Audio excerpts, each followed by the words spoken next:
En 1998 se creó una nueva empresa.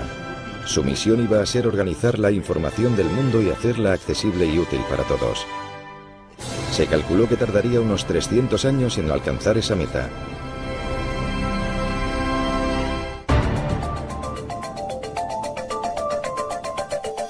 Dentro de Google. Las empresas de éxito empiezan con metas ambiciosas. Y no cabe duda de que la meta de Google de organizar toda la información del mundo de manera útil era ambiciosa. Y comenzamos con Internet. Pero nuestra visión va más allá de Internet. Nosotros lo vemos abarcando toda nuestra comunicación, la forma de pensar, porque hay mucha información. Google puede haber comenzado como un simple motor de búsqueda, pero hoy día con aplicaciones como Android, Chrome, Wave, Picasa, Google Apps, YouTube, Google Ocean y ahora su propio teléfono móvil, se ha convertido en el corazón de Internet. Este tsunami tecnológico se vierte casi cada día desde los equipos de desarrollo de todo el mundo.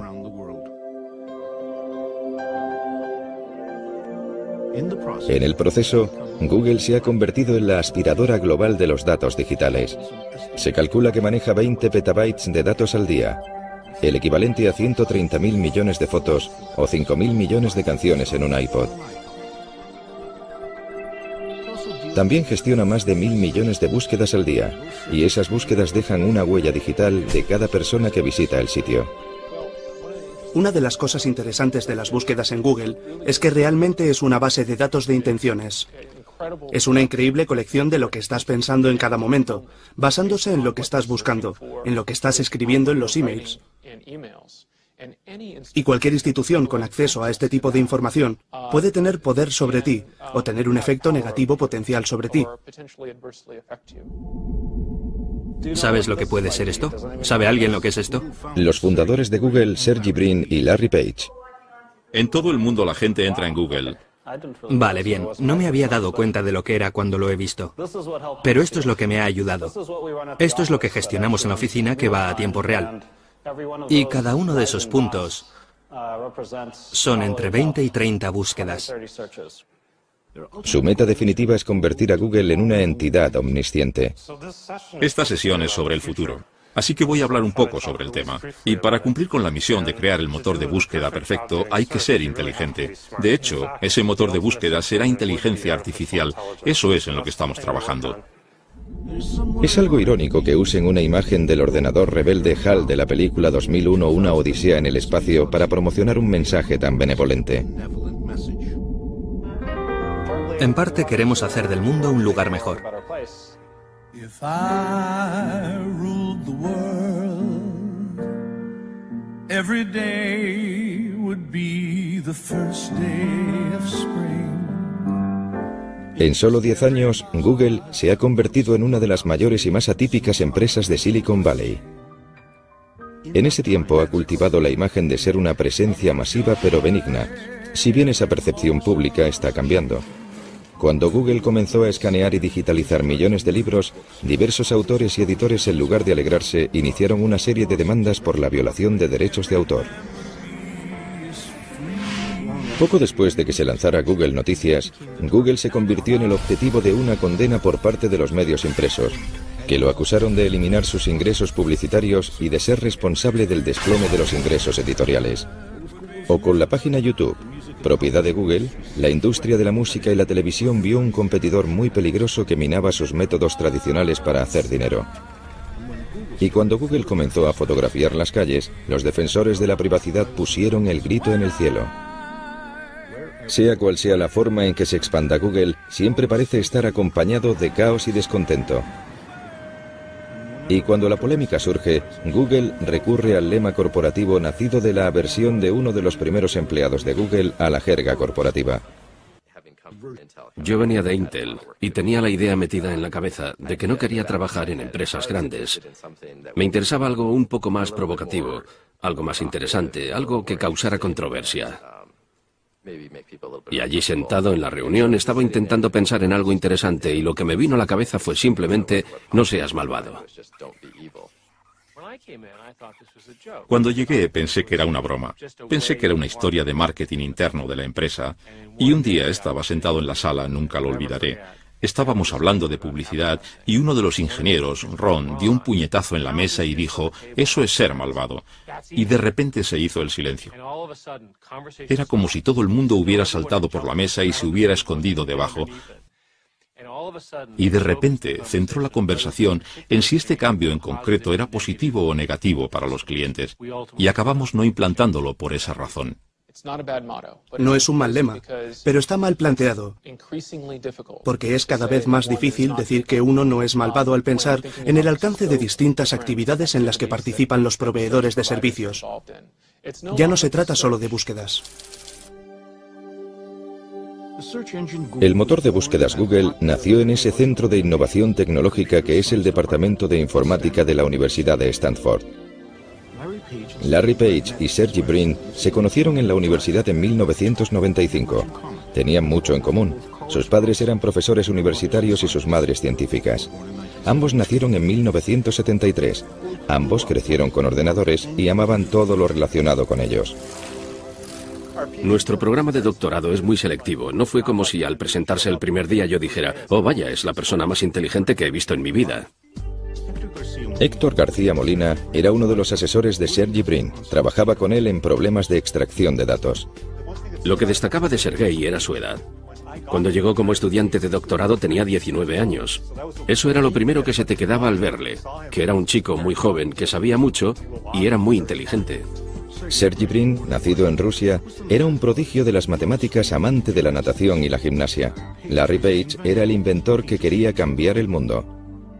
En un momento dado, no sé muy bien cuándo, conectaron y empezaron a trabajar juntos en el motor de búsqueda. Crearon el primer motor con piezas de ordenador sueltas, algunas de ellas prestadas del departamento de la universidad.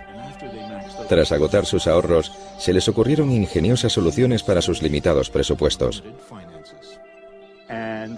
Y entonces Larry descubrió que podían ahorrar dinero comprando los discos individuales sin las cajas.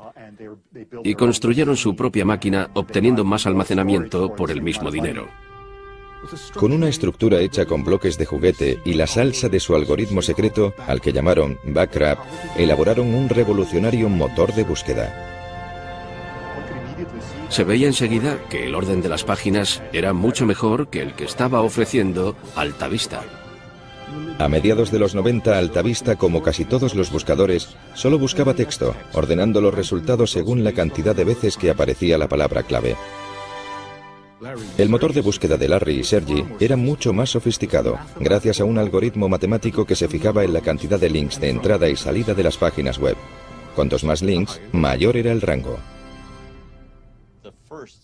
La primera búsqueda que hice en Google fue tipo de cambio canadiense. Y me dio exactamente la información necesaria relacionada con ese concepto.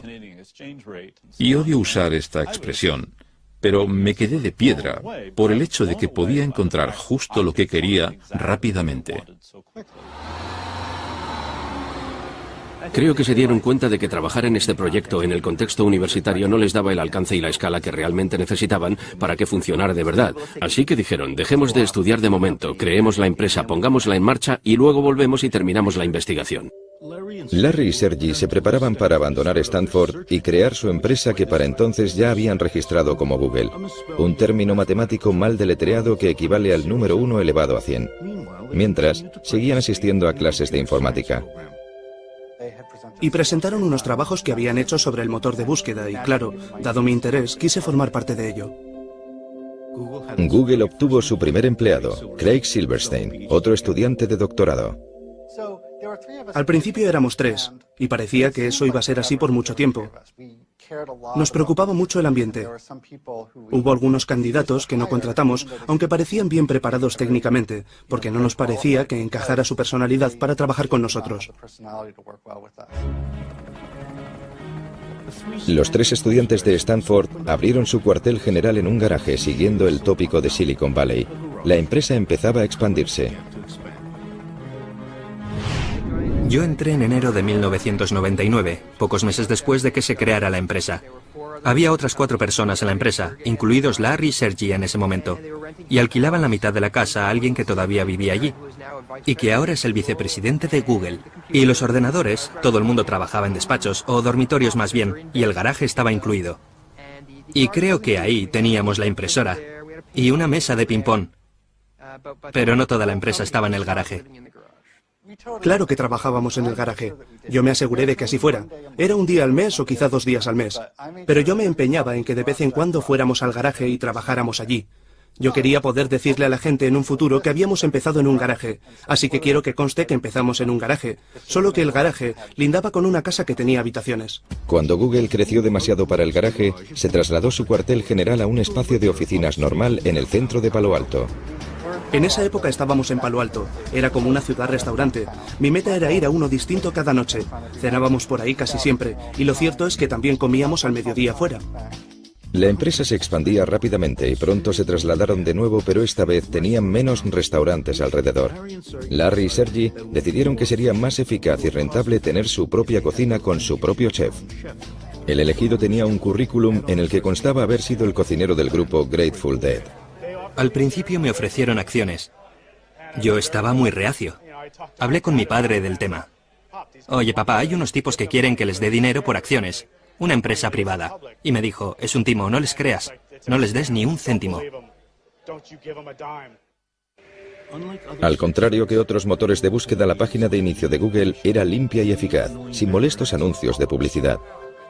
Larry Page y Sergey Brin vieron cómo su motor de búsqueda Google se hacía más y más popular, pero todavía no estaba dando dinero real, y no tenían un plan de negocios viable para que Google empezara a dar beneficios.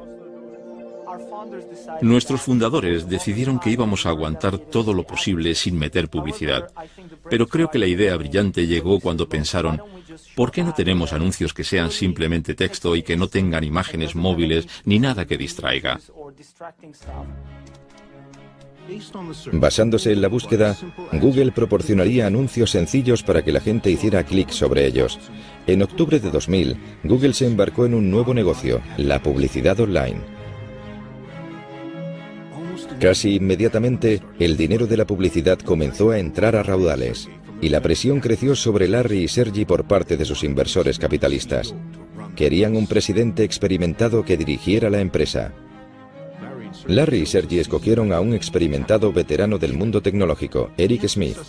Había dirigido con éxito a la marca de software Novell y antes de eso había estado en Sun Microsystems.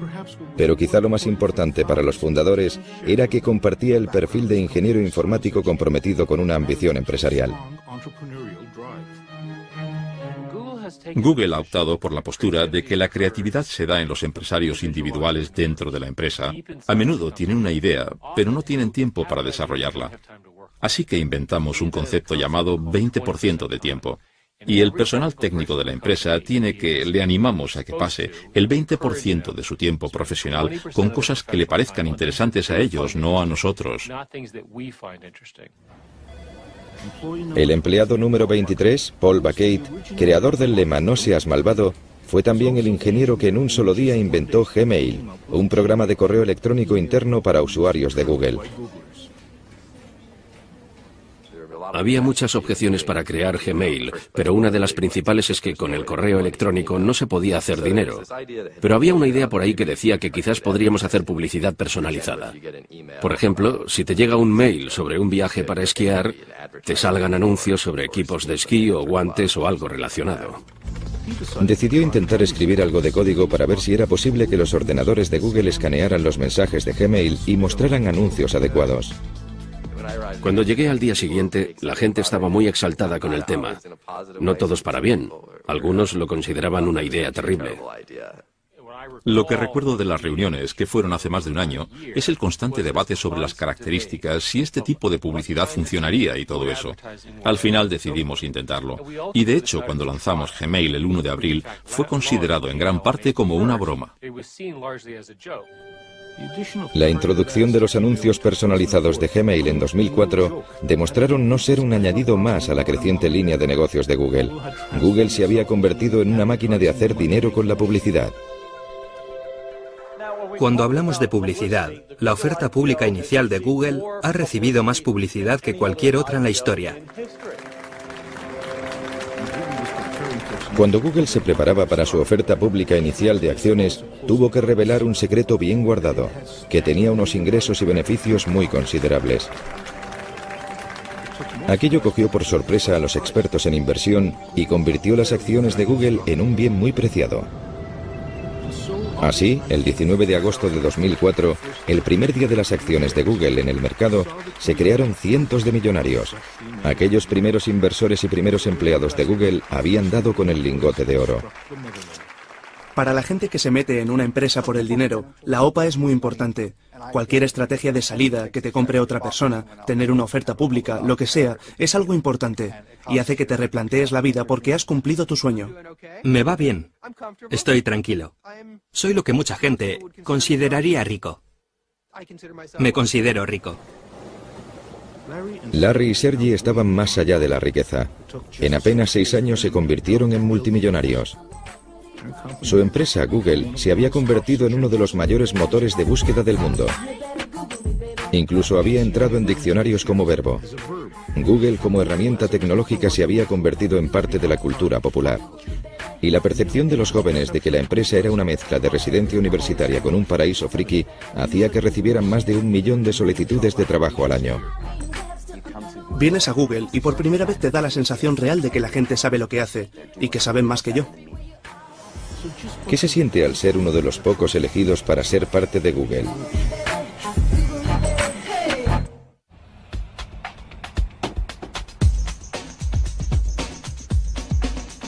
El Googleplex, como llaman a las instalaciones de Google sus usuarios, está creado para hacerles sentir los mejores y los más inteligentes.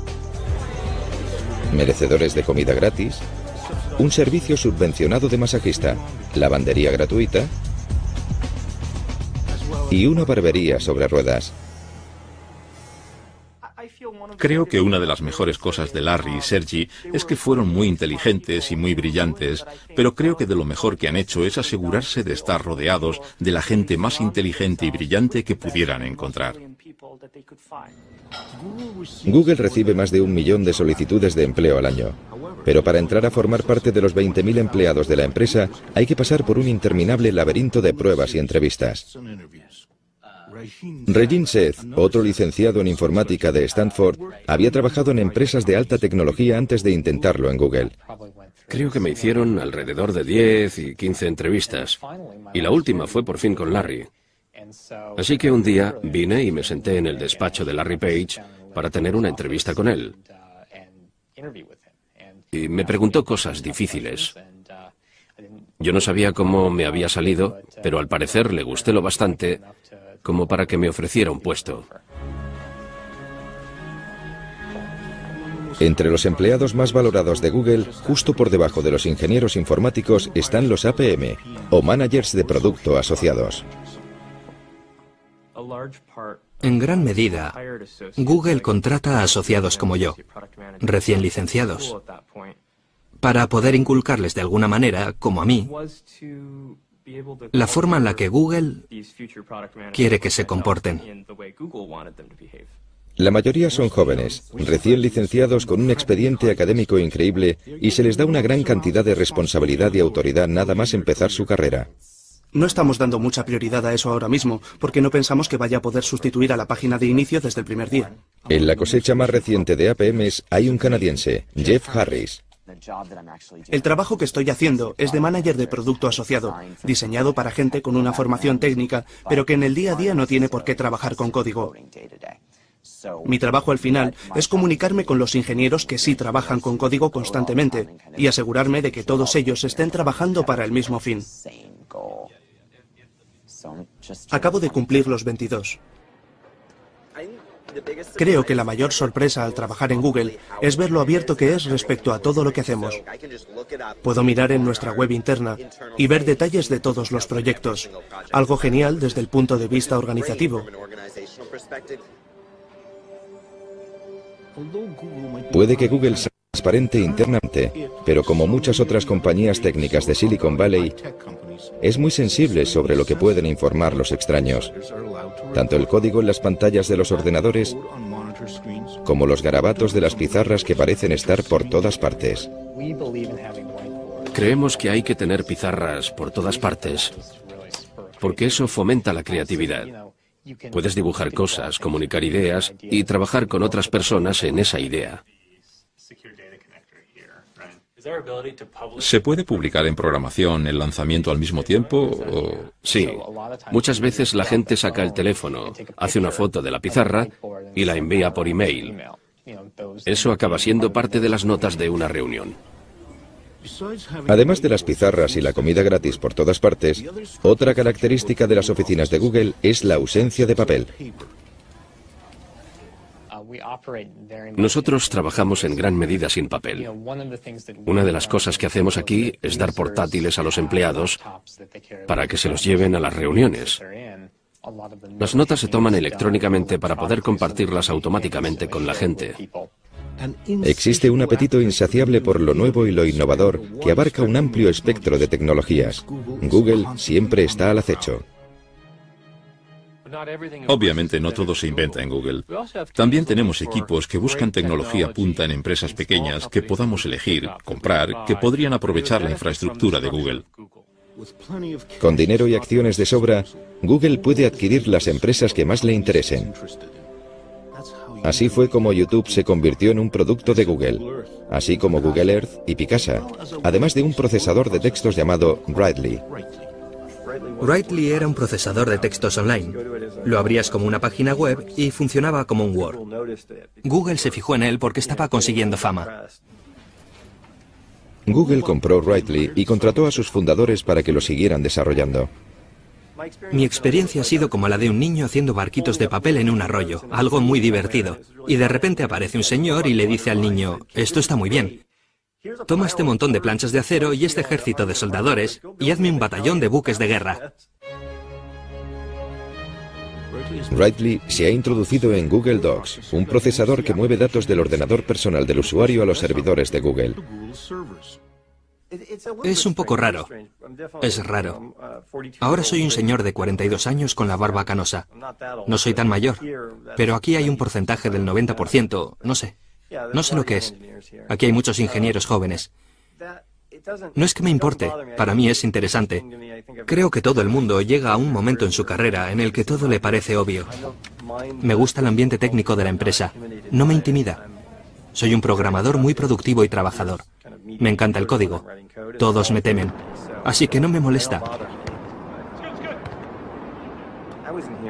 No estaba aquí cuando lo fundaron, pero mi percepción del concepto de fundación en la empresa es que querían hacer cosas y ver las cosas desde el punto de vista de los ingenieros. Desde esa perspectiva, la eficacia quizás sea la directriz principal de un ingeniero. Hacer una nueva selección. Abres un documento de texto en Gmail y te da error. Casi todos los equipos hacen esto cada mañana. Hay una reunión general. Es muy breve, dura unos 10 minutos. No hablamos durante más de un minuto. El lápiz es la caracola del señor de las moscas, ¿te acuerdas? El que tenga lápiz tiene la palabra. Por eso son reuniones muy eficaces. Se tarda 5 minutos en contarle a todo el equipo lo que va a pasar en el día. Otra reunión en la que los miembros del equipo de Google Docs hablan de sus problemas es en el paseo semanal Writely. Creo que es importante hacer grandes cosas para cambiar el mundo. Creo que eso es lo que me gusta de Google. Queremos cambiar el mundo, queremos hacer grandes cosas. ¿Qué tiene de malo el algoritmo que tienes? El tipo estuvo editándolo 8 horas y el final y el principio están mal. Vale, no pasa nada. Tratas con decenas de millones de usuarios y grandes centros de datos y grandes máquinas. Es muy divertido. Para los aficionados a la informática, todo esto comenzó realmente en 1977 en un garaje de Silicon Valley, cuando dos ex estudiantes universitarios empezaron una empresa llamada Apple y lanzaron una revolución, la revolución del ordenador personal.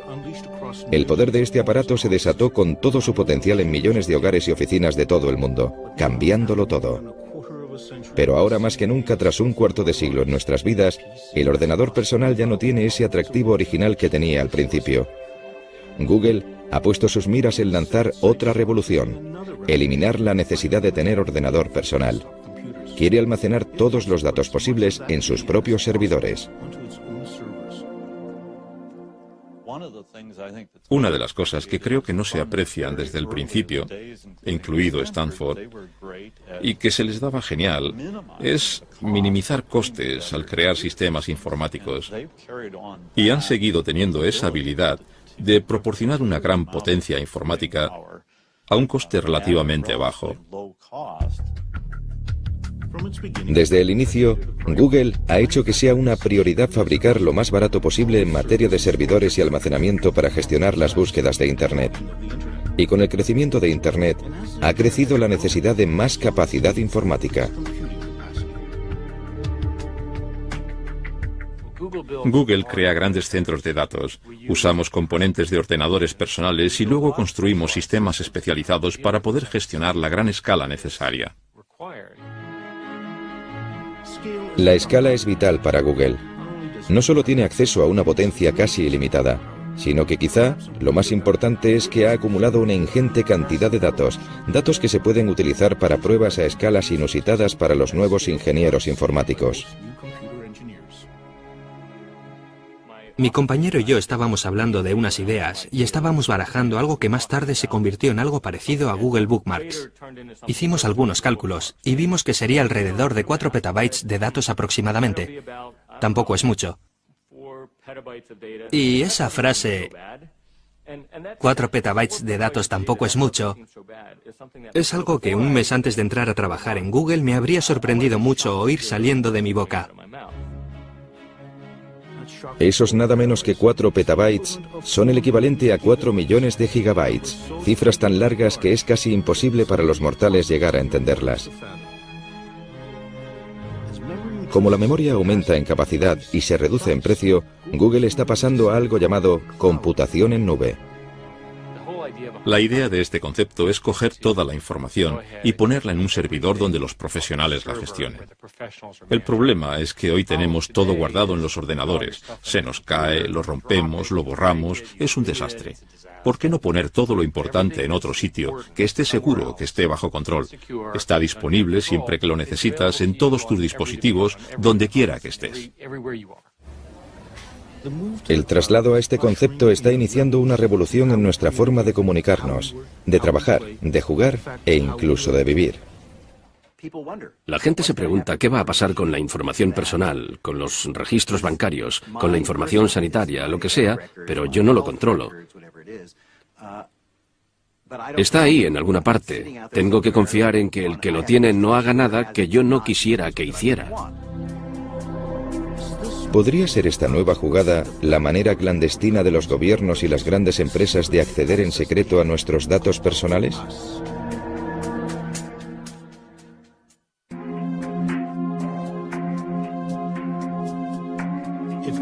Si todos los datos digitales de todas las personas se almacenan en nubes, ¿dónde están estas nubes? Una de ellas ha bajado a la falda de las montañas Blue Ridge en Carolina del Norte. Esta zona fue el corazón de la fabricación de muebles de Estados Unidos.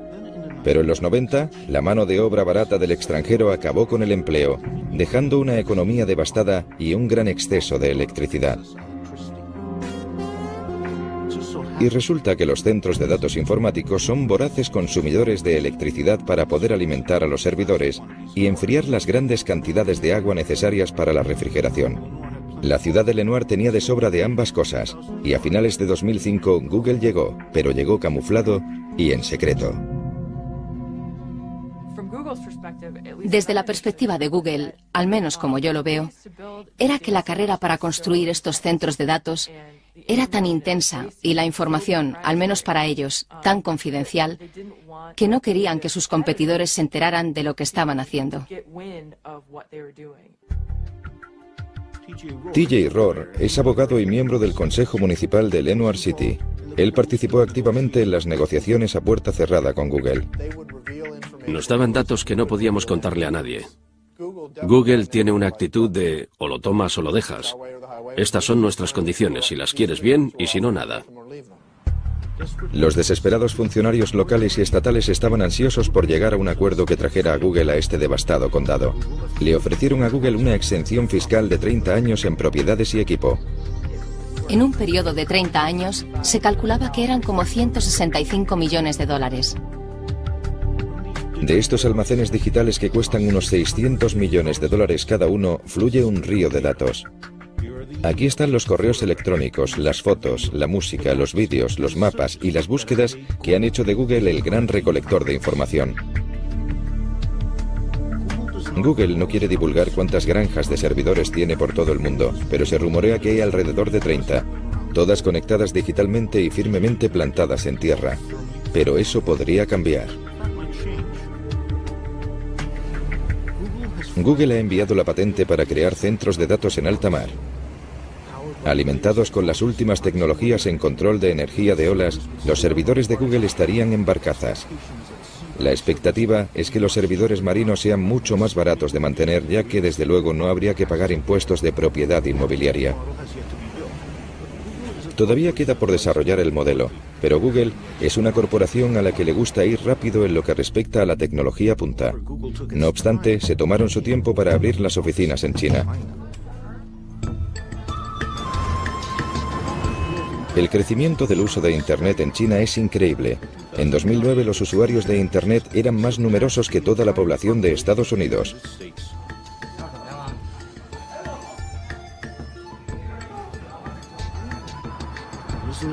Es un mercado al alza muy complicado en gran medida por la censura gubernamental. Tardamos en entrar en China. Tardamos porque nos preocupaban sus leyes de protección de contenido. Para poder abrir las oficinas en China, Google tuvo que acceder a bloquear ciertas páginas web en sus resultados de búsqueda. El gobierno es quien decide quién atraviesa el cortafuegos chino. Para dirigir Google en China, consiguieron a Kai-Fu Lee, un alto ejecutivo de Microsoft que había estado al cargo de sus operaciones en China. En 2005, Kai-Fu Lee se encontró en el papel de Noogler o novato en Google. Cuando entré en Google, usé la palabra shock para describir lo que vi. Y creo que fue una combinación de cosas, una combinación de los valores de Google y lo joven y feliz que era la empresa. Mi meta es que el ambiente en la oficina de China sea lo más parecido posible al ambiente de Mountain View. Es imposible que sea exactamente igual, porque la cultura china y la americana son muy distintas. Nada separa más a estas culturas que los usuarios reales de Internet. El usuario medio en China tiene 25 años, mientras que en los Estados Unidos es de 42. La diferencia es sustancial y los patrones de uso son muy distintos. Los chinos son más jóvenes. Prefieren entretenimiento, juegos, música, vídeo. Hacen menos búsquedas y comercio electrónico. De la misma manera, cuando usan Internet, tienden a querer algo muy recargado y emocionante, en oposición a las interfaces más sencillas. Los cibercafés están repletos de jóvenes y muchos de ellos están aquí porque en casa les prohibirían jugar a estos juegos y ver estas películas. Lo que no parece estar prohibido ni aquí ni en casa es descargar música ilegalmente.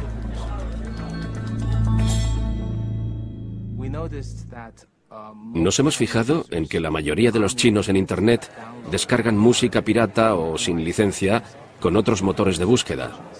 Y eso es un hábito, y creo que la mayoría se sienten con derecho a hacerlo.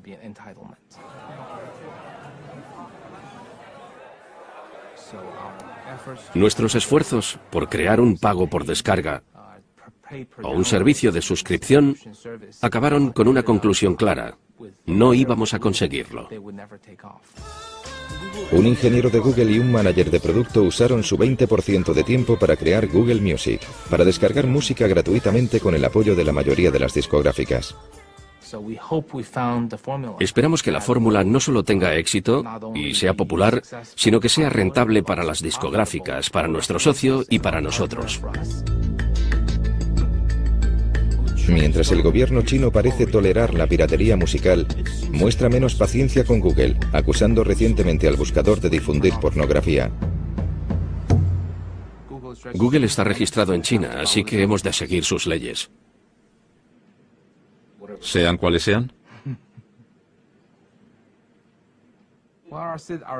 Nuestros empleados son ciudadanos chinos.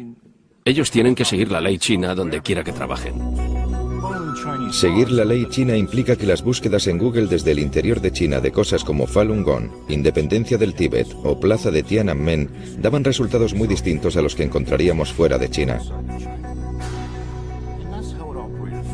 Y así operó durante 4 años hasta que en enero de 2010, Google anunció que dejaría de censurar sus resultados de búsqueda tras un gran ciberataque originado en China contra la propiedad intelectual de Google y las cuentas de Gmail de diversos activistas de derechos humanos.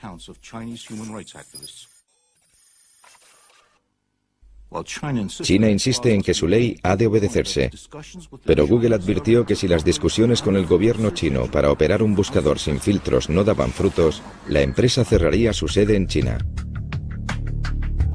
No obstante, no hubo negociaciones con el gobierno estadounidense cuando poco después de los atentados del 11S en 2001, aprobó una ley por la que se concedía más autoridad de vigilancia, permitiendo un acceso sin precedentes a la presencia digital de la gente. Y estos poderes son muy amplios ahora mismo. Van desde obtener el acceso a los informes crediticios sobre personas hasta acceder a sus datos de comunicación. A más en general, poder enviar una carta a cualquier poseedor de datos y exigirle que revele toda la información sobre determinada persona sin comunicárselo a ella, sin decírselo a nadie. Esa es la idea de la Carta de Seguridad Nacional. En el Centro de Privacidad de Datos Electrónicos en Washington, el director Mark Rottenberg se muestra preocupado por la nueva información digital migrando a granjas de servidores en nube. No digo que el gobierno no deba tener acceso a esa información en las circunstancias adecuadas.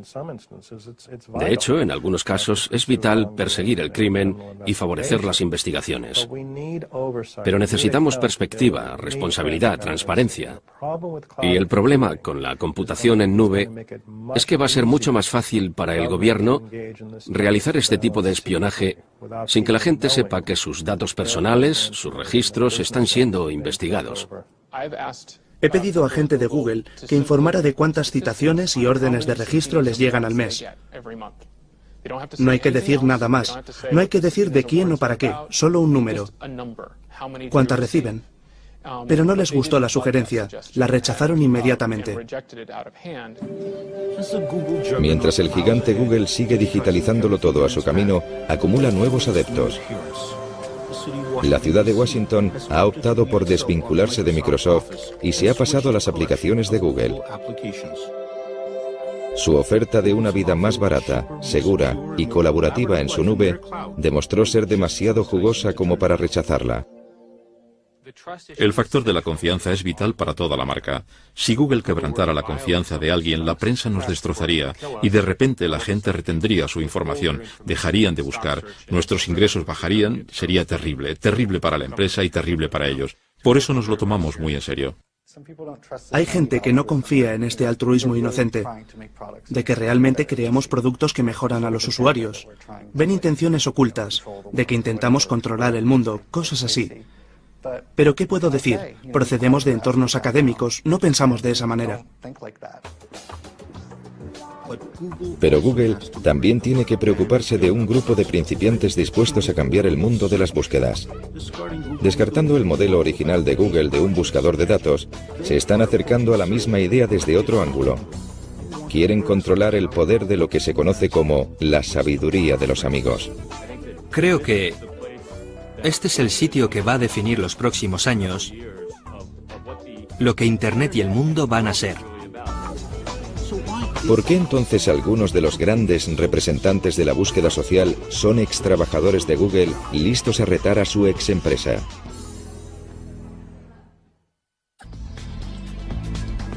Con casi 20.000 empleados por todo el mundo, Google comienza a ver a algunos de sus primeros trabajadores marcharse a lo que ellos ven como la siguiente etapa.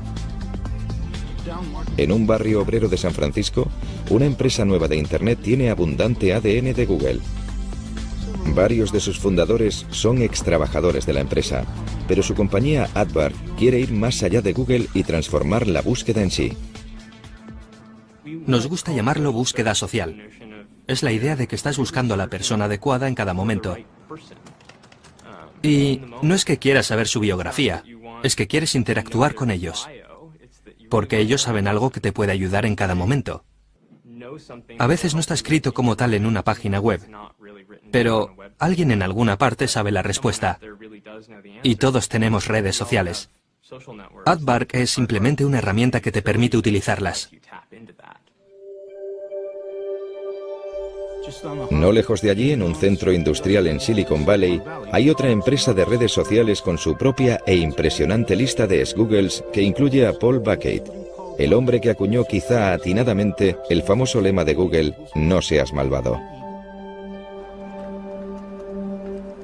Su pequeña empresa llamada FriendFeed está desarrollando un servicio de redes sociales que comparte y guarda lo que los amigos escuchan, leen y comentan en Internet. Ninguno sabemos lo que va a pasar, pero en muchos aspectos eso es lo divertido de crear una empresa. En una gran empresa puedo predecir fácilmente lo que va a pasar al año que viene, pero al crear una empresa no sabes lo que va a pasar mañana. El año que viene podría ser un gran éxito o un gran fracaso. Google ha estado observando a FriendFeed para una posible adquisición, pero antes de que FriendFeed llegara a su segundo año, fue engullida por una red social llamada Facebook. Se cree que por $50 millones. Facebook, fundada por un exalumno de Harvard en 2004, ha experimentado un crecimiento explosivo y representa un gran reto para Google. Asimismo, atrae a un sorprendente número de ex-Googles. Creo que irme de Google y optar por venir a Facebook demuestra lo convencido que estoy de la importancia de la misión de Facebook. Facebook, junto con Twitter, son las redes sociales más populares del mundo y han comprendido que sus recomendaciones de amistad son una forma de búsqueda que nada tiene que ver con los fríos algoritmos de cálculo de Google. Para la mayoría de la gente fuera de la ingeniería, el mundo consiste en relaciones. Consiste en conectar con otros seres humanos, y en ese sentido Facebook realmente es el siguiente paso en la evolución de lo que realmente importa desde una perspectiva tecnológica. Google entró en las redes sociales con algo llamado Orkut, que si bien fue tremendamente popular en India y Sudamérica, no consiguió atraer a las masas en Europa y Norteamérica. Google no llegó a entrar en el negocio de las redes sociales y creo que en parte es por la personalidad de sus fundadores. Creo que son ingenieros y ya sabes, no es prioridad charlar con sus amigos, sino obtener información del mundo científico. Eso es lo que les importa. Creo que en cierto sentido tenían el prejuicio de que esto no era algo interesante, que no era importante. ¿Por qué iba a querer nadie perder el tiempo con eso? Y claro, el mundo ha adoptado Facebook y Twitter y todas esas cosas, y Google tiene los medios técnicos para hacerlo. Sí, podemos poner cosas como Twitter en Gmail, podemos poner Facebook en aplicaciones que tenemos Orkut, pero creo que realmente la empresa no quiere eso. No es la prioridad de la empresa, se trata de la información, de toda la información mundial. Google realmente opina que los datos van a aportarle un gran beneficio a la sociedad. La empresa opina de veras que va a encontrar la manera de hacer que los datos mejoren nuestras vidas, que las haga más fáciles, tomar mejores decisiones. Lo creen de verdad. Por ejemplo, con las tendencias de la gripe, opinan que al hacer seguimientos de búsquedas como tos y otros problemas médicos, van a detectar los brotes de gripe, van a poder mejorar las intervenciones sanitarias y así morirá menos gente. Cuando Google lanzó su OPA, Larry y Sergey escribieron personalmente una carta explicando sus aspiraciones futuras. Google no es una empresa convencional y no pretendemos serlo. La misión de Google es recoger todos los datos del mundo y hacerlos accesibles y útiles, y hacerlos en 300 años yendo más allá de la búsqueda en sitios de Internet, tanto fotografiando calles como digitalizando libros o convirtiendo dispositivos móviles en portales de Internet, o creando el mayor depósito de vídeo del planeta en su propia nube. Google sigue siendo un fenómeno tecnológico, pero su futuro está en algo bastante poco científico: la confianza. Eso es lo que hace que les demos nuestros datos para que los mantengan alejados de hackers y espías del gobierno. La confianza de que no van a dar mal uso a nuestra información y de que estará a la altura de su lema: no seas malvado.